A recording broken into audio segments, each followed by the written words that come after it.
Essa pode usar o modo fotografia a qualquer momento.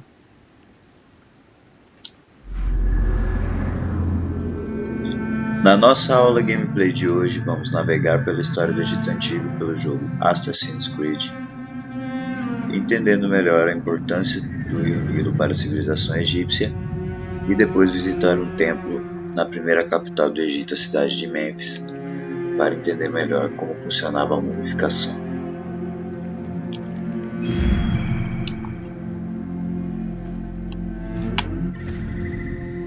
Vamos começar a nossa aula.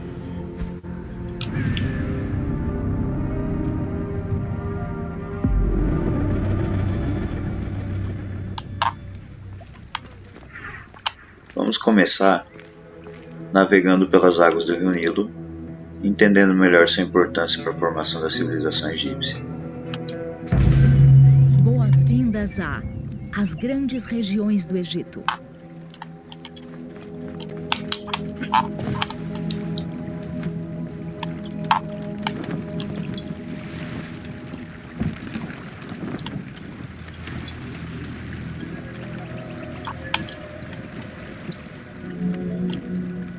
A vida no Egito Antigo se concentrava nas margens do Nilo e se dividia em duas regiões. O Baixo Egito se situava no delta do Nilo, perto do Mediterrâneo, e o Alto Egito ficava ao sul, adentrando-se na África. Devido à sua proximidade do Mediterrâneo, as temperaturas do Baixo Egito eram menos extremas do que as do Alto Egito. Então, o Rio Nilo marcava a divisão entre as duas grandes regiões do Egito, o Alto e o Baixo Egito, que foram unificadas, formando o Império Egípcio por Menes por volta de 3000 a.C. Até o ano 3100 a.C. e a unificação do Egito, cada região tinha seu próprio faraó e coroa. A coroa do Baixo Egito era vermelha e marcada com símbolos de papiro e abelhas. A coroa do Alto Egito era branca, com símbolos de lótus e junco. O Rio Nilo não só era importante para a agricultura, como também era importante para a questão da hierarquia e da ordem social. O faraó tinha como responsabilidade também comandar o calendário, e o calendário deveria organizar as atividades agrícolas e era uma das questões que mantinham o respeito do poder do faraó. Então todos respeitavam o poder e a autoridade do faraó na medida em que ele controlava a cheia do Nilo através do calendário, e isso acabava comandando as atividades agrícolas e o respeito ao poder do faraó através da figura dele e dos seus sacerdotes, que eram responsáveis pelos rituais que todos acreditavam que traria a fertilidade do Nilo e as cheias regulares. As cheias regulares eram uma forma de manter o controle e a ordem social e o poder do faraó.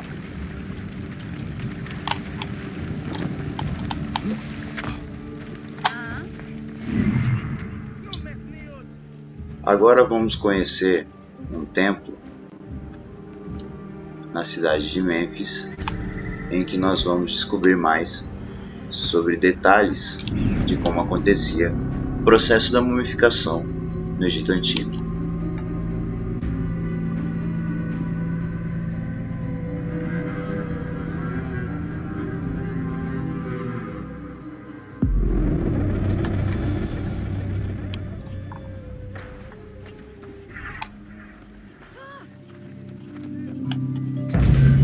Boas-vindas às múmias do Egito Antigo.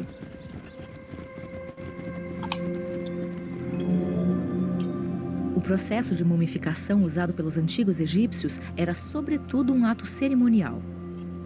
Os diferentes tipos de mumificação levavam em consideração a posição social e a riqueza do falecido e chegavam a incluir animais. O mais caro deles era reservado ao faraó e à família real, bem como a alguns dos mais abastados membros da corte. Uma das características importantes de destacar a religião egípcia é o politeísmo. Eles acreditavam em vários deuses, e uma outra característica era que os deuses eram antroposomorfizados, ou seja, tinham forma humana e animal, assim como esse deus representado aí, o deus Horus, que era inclusive quem eles acreditavam que era a encarnação do faraó. Então o faraó era encarado como um deus vivo, o que caracterizava a religião egípcia como uma religião teocrática, ou seja, onde o governante é considerado um deus vivo. E nisso a sociedade é hierarquizada a partir do faraó, abaixo dele os seus sacerdotes, que eram responsáveis também pela sua mumificação.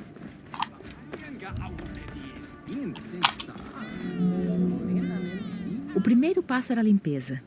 Assim que os corpos chegavam ao local da mumificação, eles eram colocados em mesas inclinadas para drenar os fluidos corporais. A seguir, eles eram limpos por sacerdotes até ficarem prontos para o processo de purificação. Então existia uma preocupação muito grande com a limpeza dos corpos, assim como em toda a sociedade egípcia havia uma preocupação muito grande com a limpeza.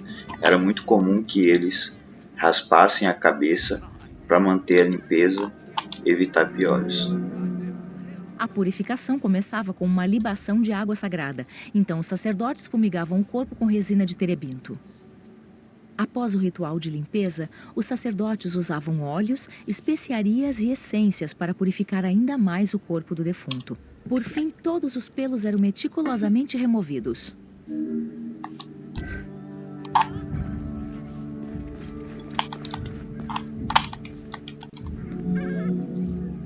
Após a devida purificação, os embalsamadores removiam os órgãos seguindo procedimentos muito específicos. Primeiro, extraíam o cérebro inserindo uma colher pelas narinas para quebrar o osso etimoide. A seguir, com a ajuda de uma espátula, tiravam todas as partes do cérebro que conseguiam. As partes restantes eram extraídas após um processo de liquefação, realizado com o emprego de um líquido cáustico. Uma vez esvaziada, a caixa craniana era limpa e desinfetada com vinho de palma, e a seguir, recheada com pedaços de linho e resina liquefeita. Um detalhe sobre a visão dos egípcios sobre a anatomia humana era que eles não acreditavam que a consciência humana estaria no cérebro. Por isso o cérebro era retirado ao invés do coração. O coração era mantido por conta do julgamento no tribunal de Osíris, mas o cérebro era descartado porque os egípcios acreditavam que todos os atos e a consciência humana estaria concentrado no coração e não no cérebro. E aí há um cuidado também com cada órgão, que são cuidadosamente retirados e colocados em vasos canópticos.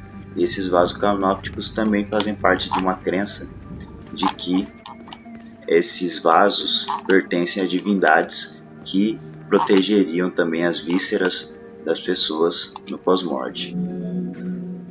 Em meados do Império Novo, os vasos canópicos assumiram a aparência dos 4 filhos de Horus. Eles eram considerados como protetores das vísceras. Cada um deles tinha sua própria guardiã, uma divindade dos mortos. Imsete, o deus com cabeça de homem, protegia o fígado e era protegido pela deusa Iset.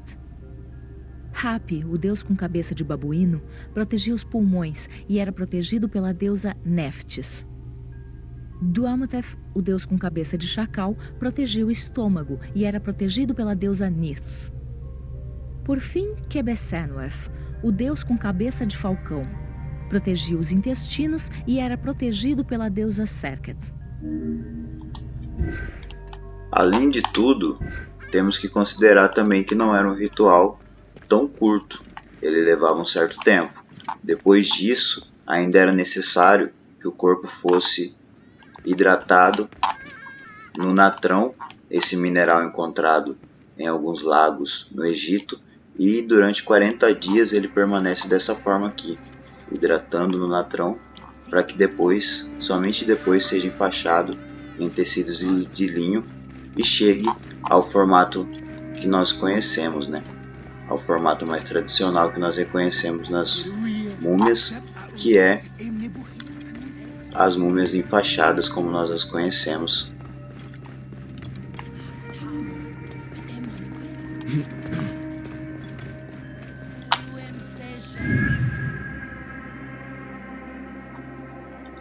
Então, com isso se encerra a nossa segunda videoaula.